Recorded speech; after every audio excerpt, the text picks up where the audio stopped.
सजा दो घर को गुलशन सा मेरे सरकार आए।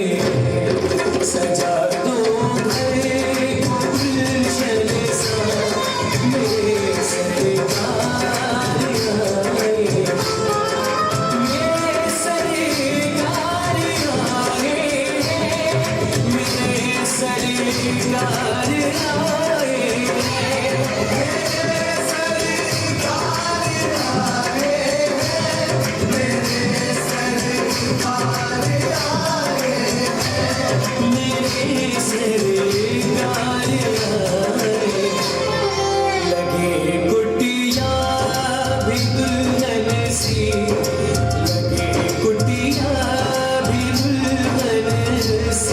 मेरे सरकार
जितेंद्र,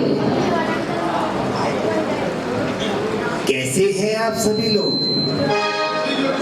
अरे कैसे हैं आप सभी लोग? लगता है ये बच्चा कुछ ज्यादा ही अच्छा है। क्यों बेटा इतने अच्छे क्यों हो तुम? क्या बेटा इतनी अच्छी क्यों हो बेटा? मम्मी ज्यादा प्रेम करती है या पिताजी? मेरे तो जय जितेंद्र। आप सभी नित्य प्रतिदिन यहाँ पर आते हैं और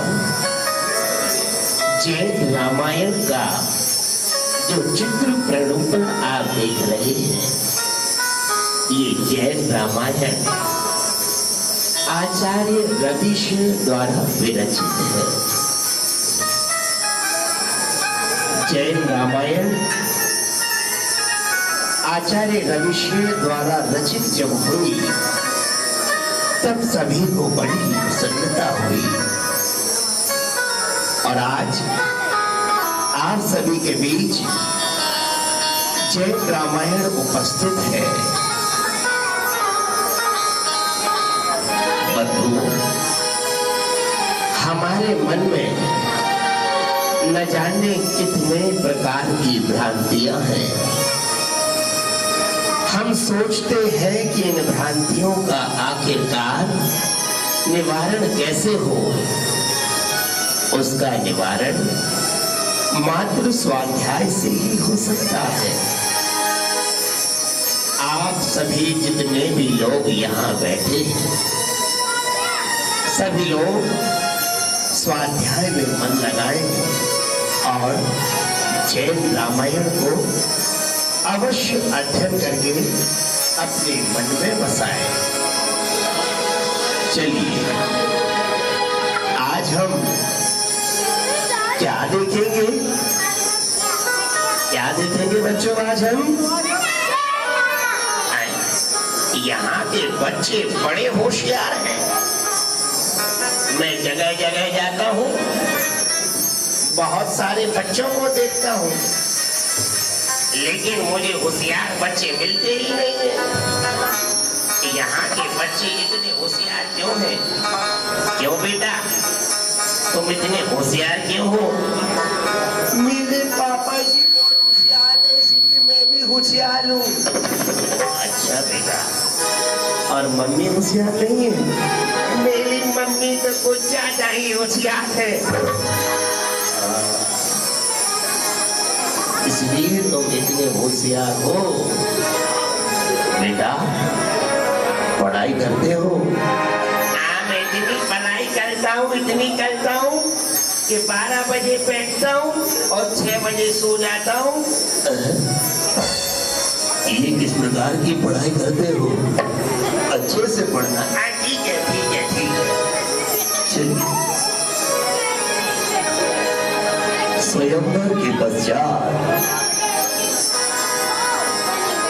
आज आप सभी देखेंगे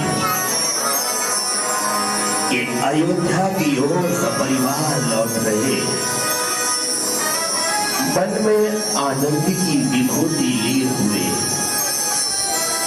आनंद का क्षण मन में प्रसन्नता से खिल रहा है। समस्त गांव वाले, समस्त नगरवासी, समस्त अयोध्यावासी बड़े ही उत्साह से, आनंद से खिल रहे हैं। कोई झूम रहा है तो कोई नाच रहा है। आइए हम देखते हैं आगे क्या होता है। चलिए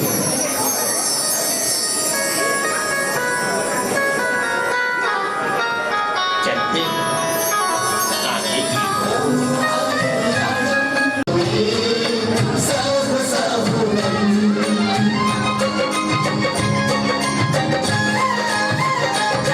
चौरासी लाख मनों का जो जो सरताज है, जिस पर हित का जिन शासन का आधार है।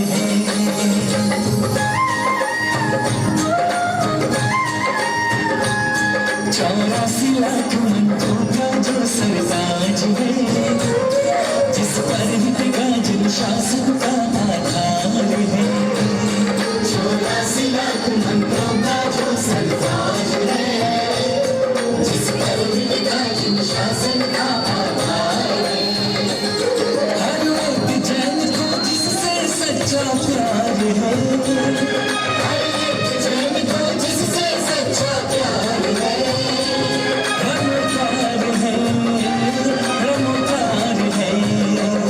84 लाख मंत्रों का जो सरताज है, जिस पर हित का जिन शासन का आधार है।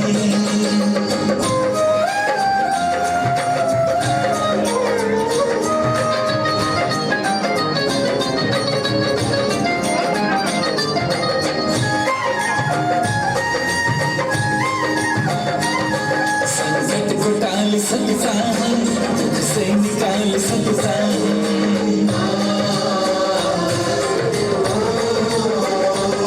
संकट को टाल सकता है, दुख से निकाल सकता है।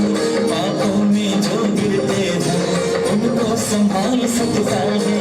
अनगिनत प्राणियों का जो तारनहार है, अनगिनत प्राणियों का जो तारनहार है।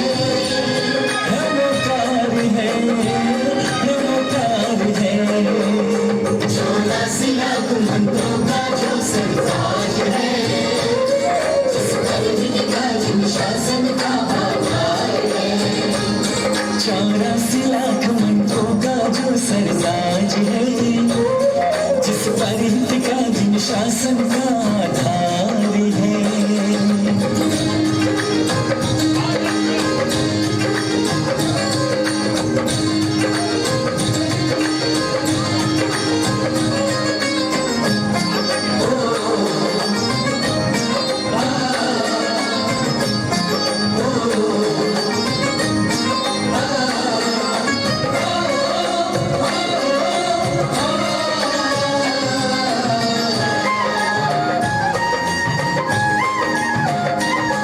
ये 5 पदों की माला, सुख पाए जपने वाला।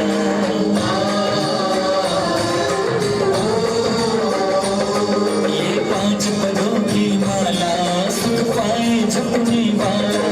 ओ मनोरमाया सीता, मैनाया चंदन वाला। तकदीर बदलने का जिसको अधिकार है, तकदीर बदलने का जिसको अधिकार है। नमोकार है, नमोकार है। 84 लाख मंत्रों का जो सरताज है, जिस पर हित का जिन शासन का आधार है। 84 लाख मंत्रों का जो सरताज है, जिस पर हित का जिन शासन का आधार है।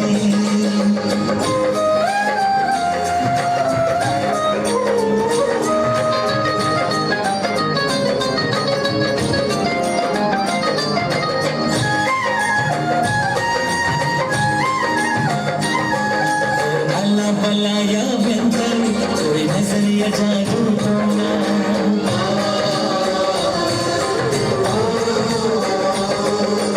अल्लाह भला या व्यंतर, कोई नजरिया जादू होना। ये मंत्र कवच जो पहनो, वो बाल न बांका होना। इस रक्षा कवच की शक्ति अपरंपार है, इस रक्षा कवच की शक्ति अपरंपार है। नमोकार है, नमोकार है।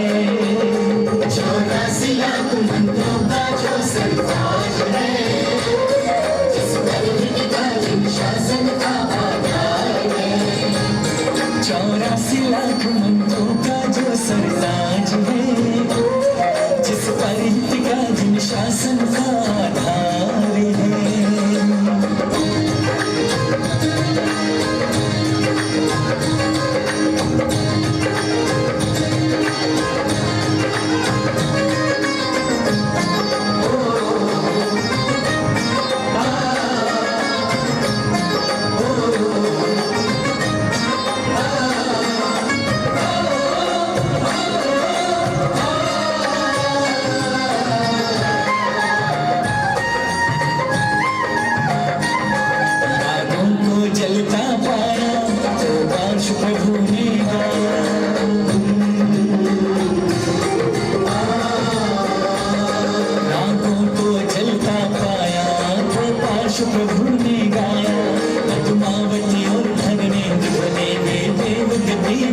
पाया, तेरे अंच गति से किसने लगाया पार है, तेरे अंच गति से किसने लगाया पार है, नमोकार है, नमोकार है, 84 लाख मंत्रों का जो सरताज है, जिस पर का जिन शासन का आधार है, 84 लाख मंत्रों का जो सरताज है, जिस पर का जिन शासन का आधार है।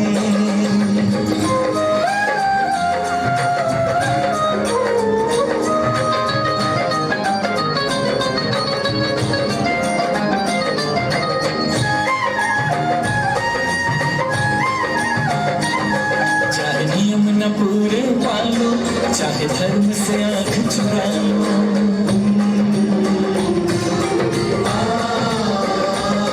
चाहे नियम न पूरे पालो, चाहे धर्म से आंख चुरा लो, पर जैन जन्म से हो तो इस मंत्र को दिल में बसा लो, श्रद्धा से जपते रहे तो बेड़ा पार है, श्रद्धा से जपते रहे तो बेड़ा पार है, नमोकार है, नमोकार है, 84 लाख मंत्रों का जो सरताज है, जिस पर का जिन शासन का आधार है, 84 लाख मंत्रों का जो सरताज है, जिस पर का जिन शासन का आधार है, हर एक जन को जिससे सच्चा प्यार है, हर एक जन को जिससे सच्चा प्यार है, नमोकार है, नमोकार है, 84 लाख मंत्रों का जो सरताज है, जिस पर का जिन शासन का आधार है।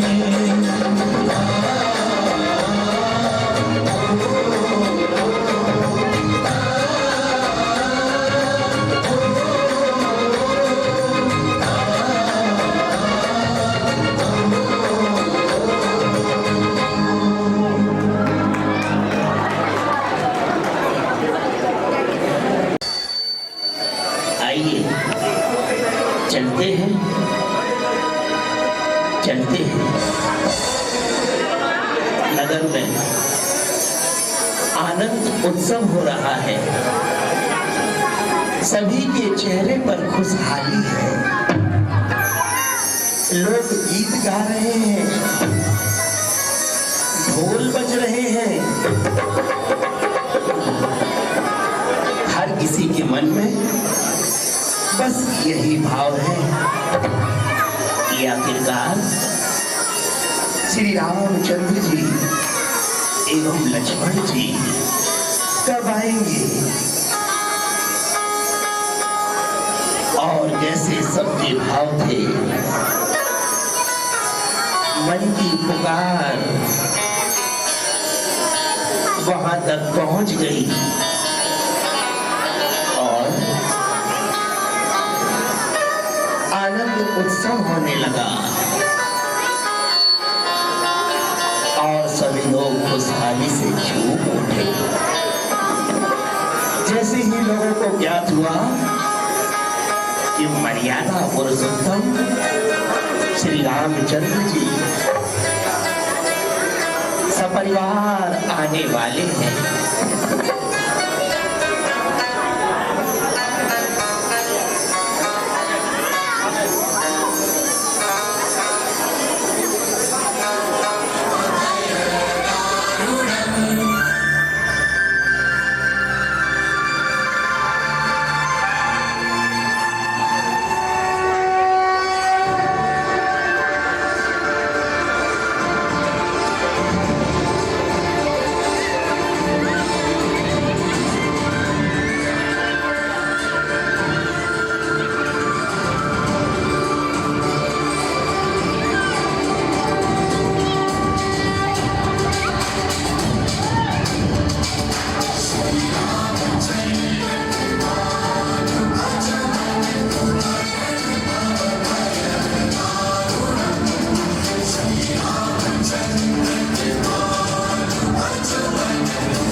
अयोध्या की ओर लौटे। आइए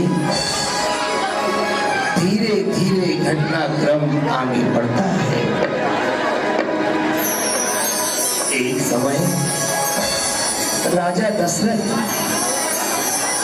तो मुनि सर्वभूत हित मुनि उनके पास जाकर अपना भाव वृतांत पूछा, जिसे सुनकर उन्हें वैराग्य उत्पन्न हुआ।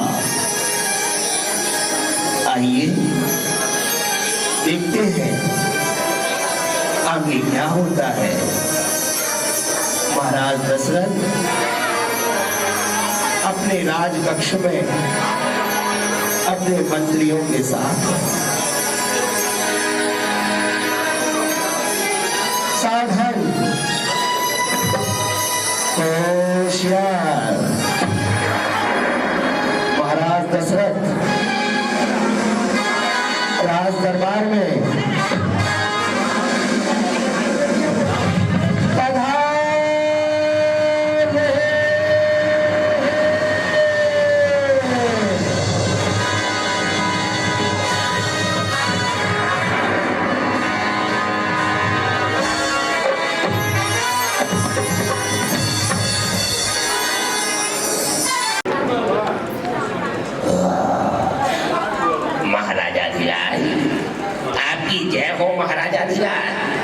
हे महाराज, आज आपके चेहरे पर कुछ और भाव प्रतीत हो रहा है। कृपया करके हमें बताएं महाराज। मंत्रीगणों, हमने निर्णय लिया है कि अब हम दीक्षा धारण करेंगे।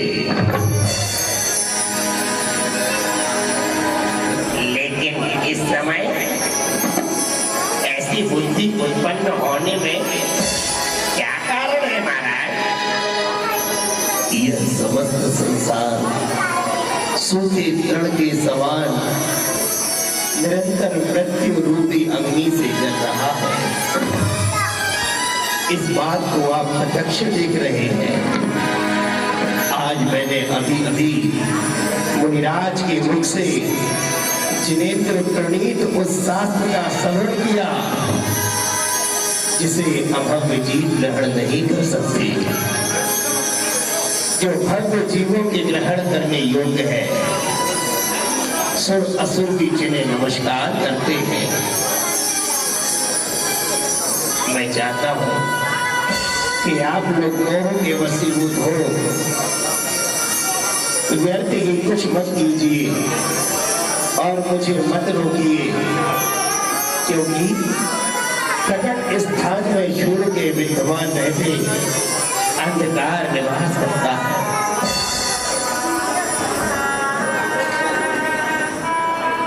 ठीक है महाराज, आपकी जैसी आज्ञा। आप लोग मेरे प्रथम पुत्र का शीघ्र ही राज्याभिषेक कीजिए, जिससे मैं निर्विघ्न हो तपोवन में प्रवेश करूंगा। जाइए, शीघ्रता से जाइए। जी महाराज, जैसे आपकी आज्ञा।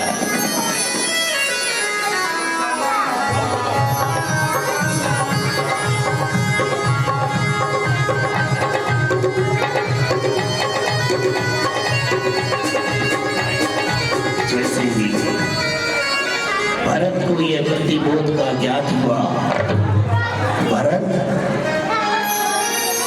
अपने मन में विचार करने लगे,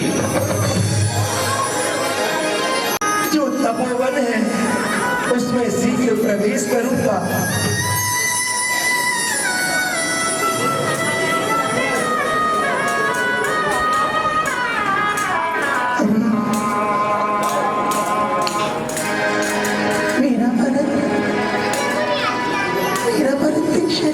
सोच रहा है, नहीं नहीं, ऐसा नहीं हो सकता। और कुड़ी तो नहीं, मेरी नहीं हो रही।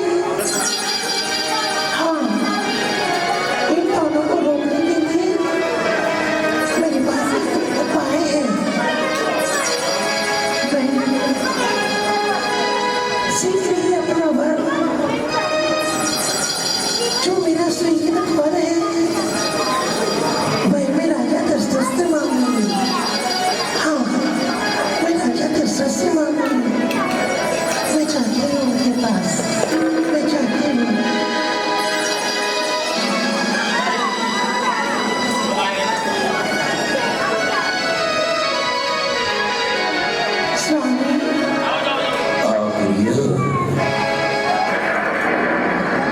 स्वामी कहो प्रिय, क्या बात है? स्वामी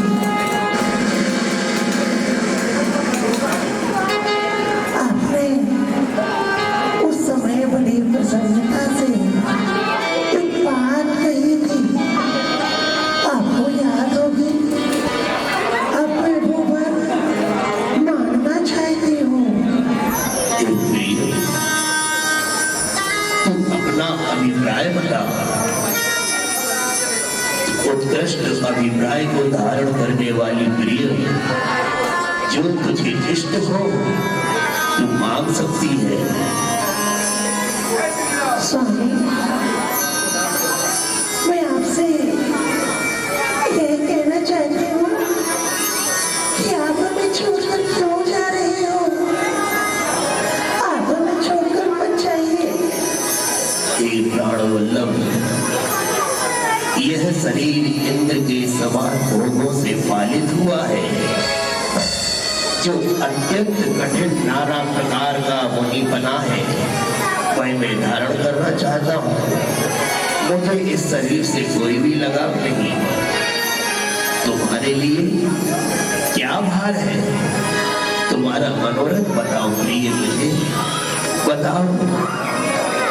स्वामी मैं चाहती हूँ कि आप मेरे पुत्र के लिए राज्य प्रदान कर दीजिए। हे प्रिय, इसमें लज्जा की क्या बात है? तुमने अपनी धरोहर मेरे पास जो छोड़ी थी, सो इस समय जैसा तुम चाहती हो वैसा ही होगा। ये वत्स, तुम चिंतित मत हो प्रिय, चिंतित मत हो।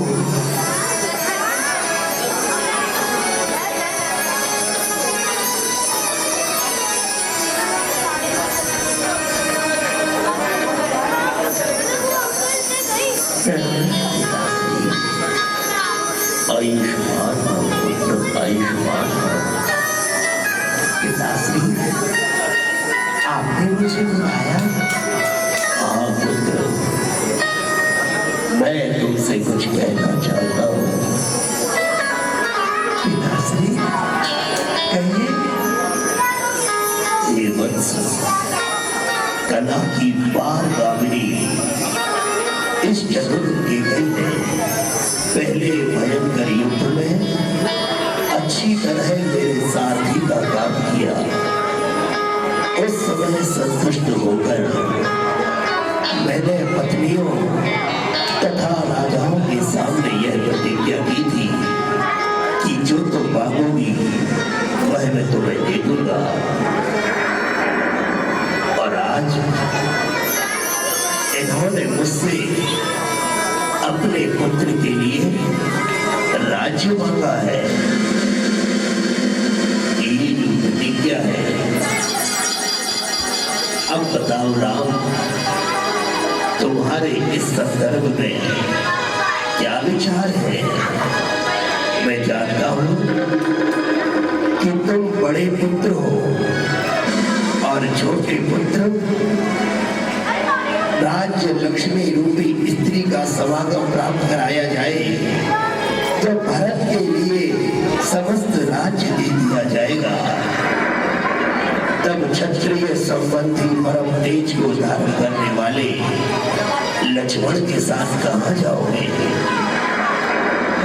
मैं जानता हूं और नहीं भी जानता हूं, तुम पंडित निपुण पुरुष हो। मेरी इस दुखपूर्ण बात से तुम्हें दुख पहुंचा हो तो मैं क्या करूं? हे पिताश्री, आप अपने सत्य व्रत की रक्षा कीजिए। मेरी चिंता छोड़ दीजिए। यदि आप अब कीर्ति को प्राप्त होते हैं तो मुझे इंद्र की लक्ष्मी से भी क्या प्रयोजन? निश्चय से उत्पन्न हुए तथा घर की इच्छा रखने वाले पुत्र को वही कार्य करना चाहिए जिससे माता पिता की जितनी शोक को प्राप्त न हो।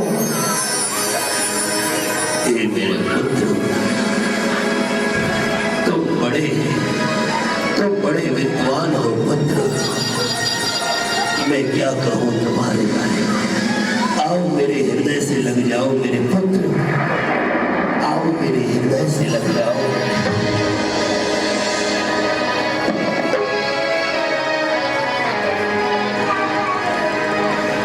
पुत्र, मनुष्य जन्म का सारभूत जो सुख है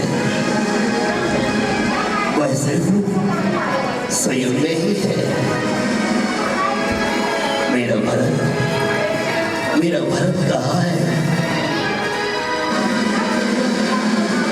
पिताश्री, कहिए पिताश्री।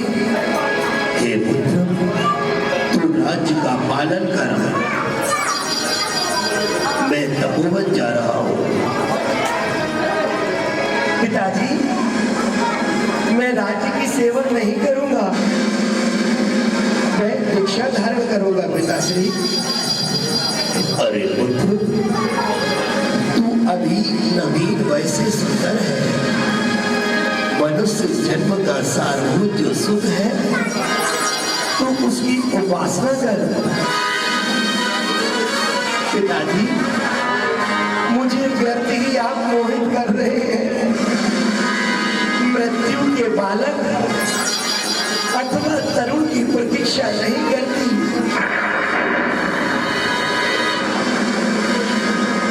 हे पिताश्री, जो इंद्रियों के वशीभूत है, क्रोध आदि से पूर्ण है, ऐसे ग्रह से भी मनुष्य की मुक्ति कैसे हो सकती है? पिताश्री, क्षुद्र मनुष्य कामरूपी ज्वाला से परम धाम को प्राप्त होते हैं। प्रथम तो यह बड़ी कठिनाई है।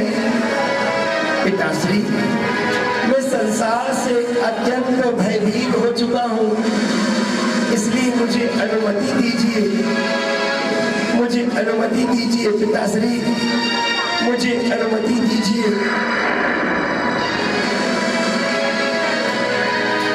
अरे मेरे पुत्र, तू धन्य है, तू धन्य है मेरे पुत्र, तू उत्तम भव्य है।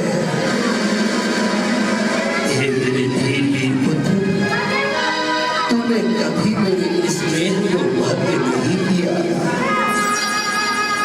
तू विनयी मनुष्यों में सर्वश्रेष्ठ है मेरे पुत्र। मेरी बात एक ध्यान से सुन। तेरा संशय मैं अभी समाप्त करता हूँ पुत्र। एक बार युद्ध में मेरी प्राणों का संशय उपस्थित हुआ था। उस समय तेरी माता ने सारथी का कार्य बनकर मेरी रक्षा की थी। उनसे संतुष्ट होकर मैंने अनेक राजाओं के समक्ष प्रतिज्ञा ली थी कि तुम जो चाहोगी वही मैं दूंगा। मेरे ऊपर इसका बहुत पुराना ऋण है और आज मुझसे मांगा है। पता है क्या मांगा है? कि मेरे पुत्र को राज्य दो। यह मेरी माता इस महाशोक से दुखी होकर प्राण भी छोड़ सकती है अगर मैंने तुझे राज्य नहीं दिया तो।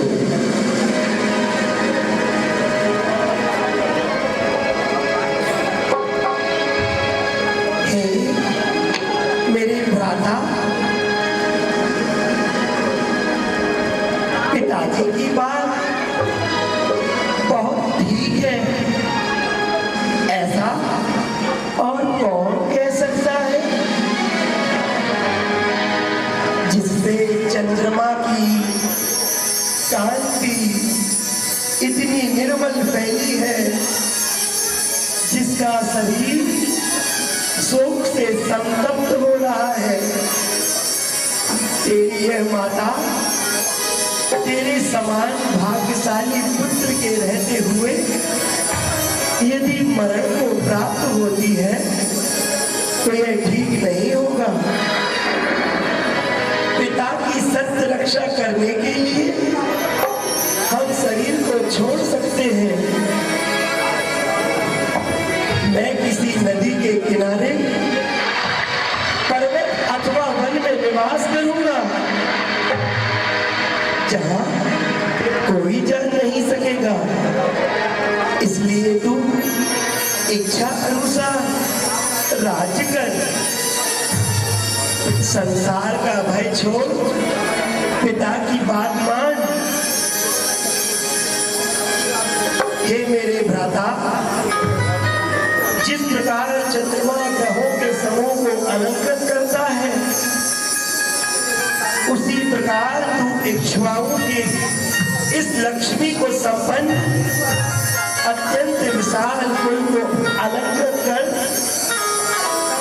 पिता के वचन की रक्षा कर। हे पिताश्री,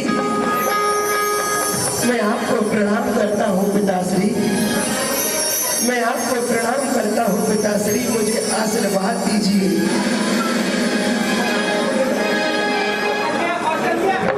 पिताश्री, मैं आपकी सारी बातों को हृदय से स्पष्ट रूप से समझ चुका हूँ। मैं जा रहा हूँ पिताश्री, मैं जा रहा हूँ पिताश्री, मैं जा रहा हूँ।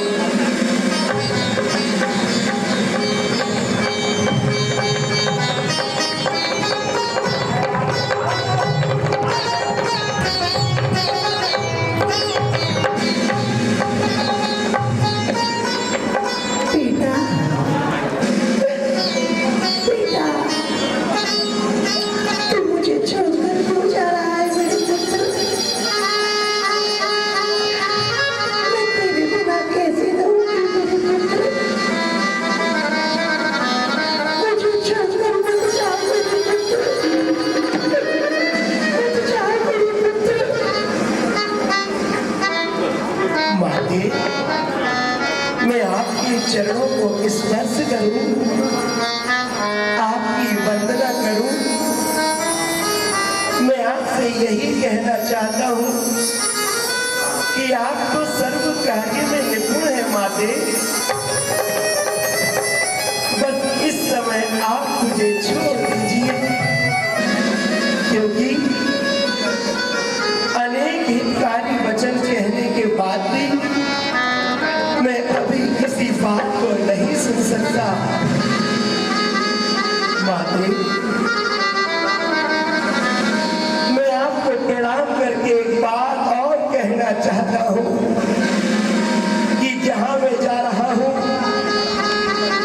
वहाँ किसी महा अटवी में या किसी विंध्याचल में मलय पर्वत पर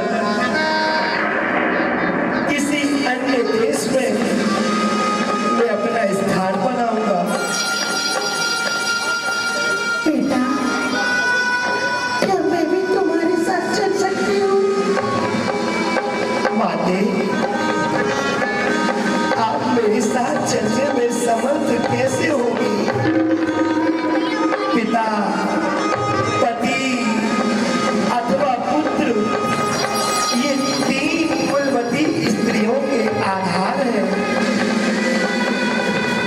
इनमें मेरे पिता तो अपना समय पूरा कर रहे हैं और धीरे धीरे पिताजी का समय पूर्ण रूप से होने जा रहा है और पति दीक्षा लेने के लिए उत्सुक है। हे माते,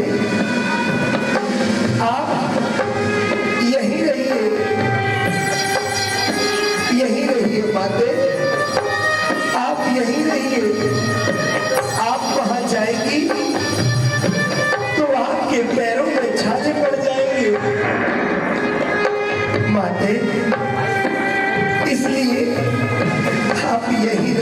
माते आप यहीं रहिए, मैं दूसरे नगर जाता हूँ माते।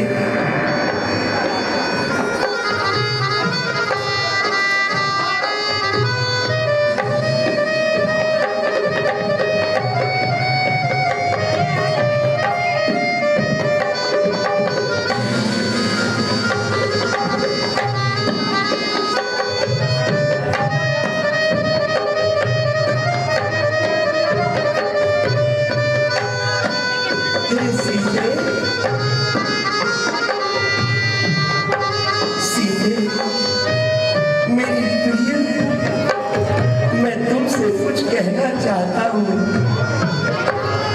स्वामी, आप क्या कहना चाहते हैं? प्रिय, तुम यहीं पर रहो, मैं दूसरे नगर को जाता हूँ। तुम यहाँ पर अपना पूर्णतः ख्याल रखना, सभी लोग तुम्हारा ख्याल रखेंगे। स्वामी, आप जहाँ जाएंगे मैं भी आपके साथ ही जाऊंगी। नहीं प्रिय, तुम मेरे साथ मत जाओ। नहीं स्वामी, मैं भी आपके साथ ही जाऊंगी। ठीक है प्रिय, तुम्हारी जैसी आज्ञा। अगर तुम यही चाहती हो तो तुम मेरे साथ चल सकती हो। आओ पिताजी, पिताजी।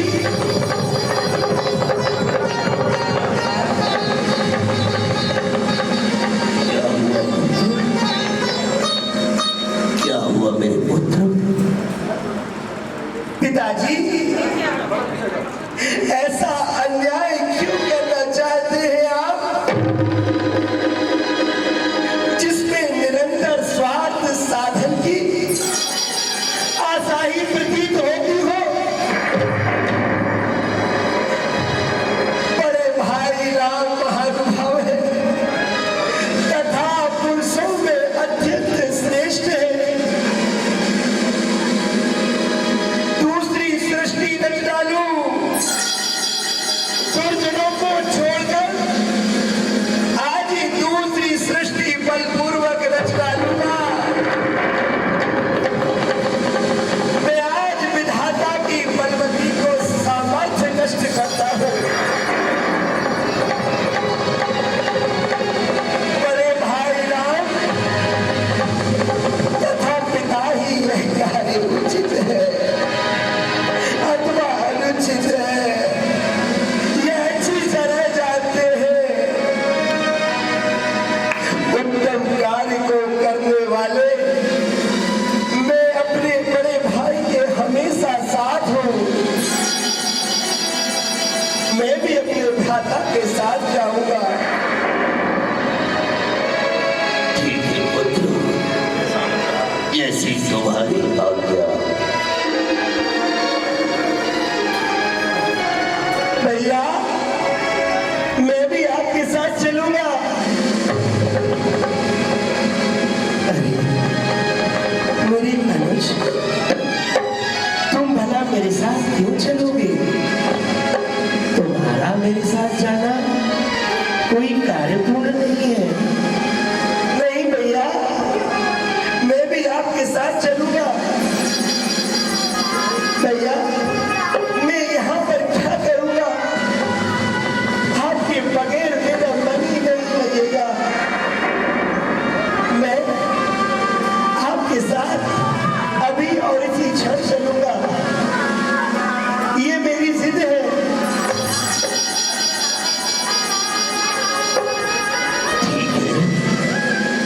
ठीक है मेरे अनुज, तुम्हारी जैसी आज्ञा। भैया, मैं आपकी आज्ञा हमेशा पालन करता हूँ। आप ऐसा मत कहिए, यह तो आपका बड़प्पन है। अनुज, मैं तो हास्य परिहास कर रहा था। मैं जानता हूँ तुम मुझसे मुझसे अत्यधिक प्रेम करते हो। चलो अब हम चलते हैं। जी भैया।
साथ में मने अनुयायी। सिया राम जय जय राम, सिया राम सिया